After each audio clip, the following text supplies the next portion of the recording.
السلام عليكم ورحمة الله وبركاته. كل سنة وانتم طيبين، وطبعا عيد سعيد عليكم كده إن شاء الله. وآسف على التأخير، ظروف خارج عن الإرادة كده، إن أنا كنت غايب بقالي يومين. فإن شاء الله خير إن شاء الله. طبعا امبارح شفنا ماتش الزمالك وسيراميكا كليوباترا، وشفنا الزمالك بيفوز 2-1 ويصعد لمباراة النهائية للاكي بيراميدز اللي فاز على البنك الأهلي 4-0. طبعا بنشوف سيراميكا بيقدم مباراة كبيرة خالص، يعني سيراميكا تحس ان هو برشلونة، ريال مدريد، ليفربول، ايه الفرق دي. يعني يعني سيراميكا ده لو بيلعب كده طول الموسم هياخد الدوري مرتاح مرتاح، من قبل 5 6 جولات كمان. فشفنا سيراميكا طبعا بيقدم مباراة حلوة، وشفنا الحكم سعيد مارتينيز اللي قلنا عليه من اسبوع ان هو اللي هيدير المباراة. فحكم فوق الممتاز بصراحة.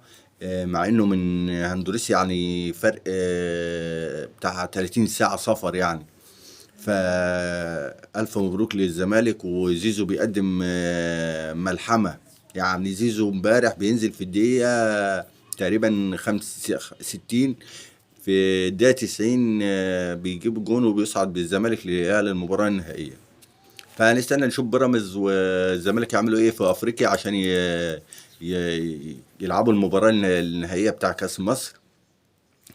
طبعا شفنا نجوم بصراحة امبارح، بنشوف صلاح مصدق، بنشوف زيزو، بنشوف عبد الله السعيد، محمد شحاتة، محمد صبحي، بيقدموا مباراة جميلة بصراحة.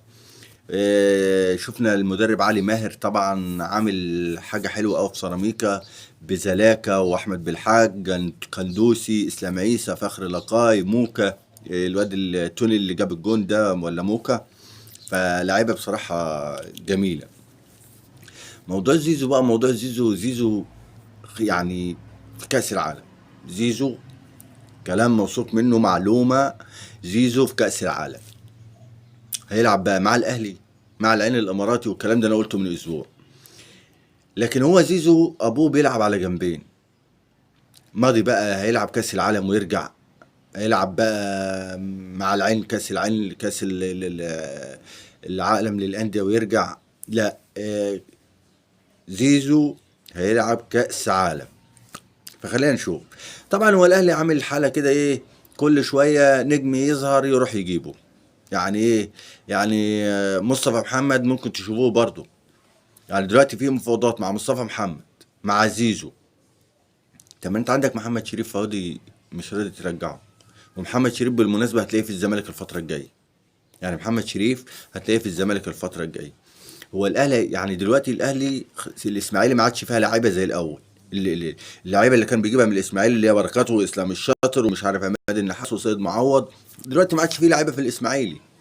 فقلب على مين؟ على الزمالك. ما هو ما قدرش يروح عند بيراميدز، بيراميدز خد طاقه. فدلوقتي ده هيروح لمين؟ هيروح للزمالك. طب انت ما تجيب من بره لعيبه، انت مش معاك دولارات وبتاخد وبتاع، ما تجيب لعيبه من بره. يوم في حابك لعيبه الزمالك. اصل زيزو ماشي على طريقه ايه؟ حماده امام. يعني حماده امام ده اللي ايه، خد جمهور كده لنادي الزمالك. اللعيبه اللي كان في مدرسه الفن والهندسه ايام حماده امام. ده زيزو دلوقتي عامل حاله في الزمالك، فهياخد مين؟ هياخد زيزو. هينام مين؟ هينام جمهور شويه بقى، ماتش القمه والاعاده كل ده بدنجال، كل ده بلح، كل ده بلح.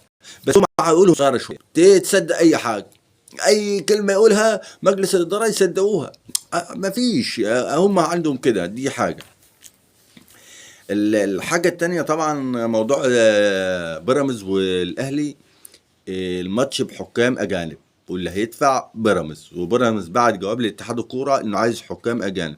طبعا كانت الرابطه داخله في الموضوع وقالت ان احنا نجيب حكام اجانب. اتحاد الكرة ما وافقش، قال لا، انا عايز النادي اللي يبعت، النادي اللي يبعت، مش الرابطة. فطبعا هتشوفوا حكم اجنبي في ماتش بيراميدز والاهلي. في بقى شوية كده في الاعلام طالعين الدوري موجه، الدوري ايه، هو احمد شوبير والناس يعني مش كده، يعني بالعقل كده.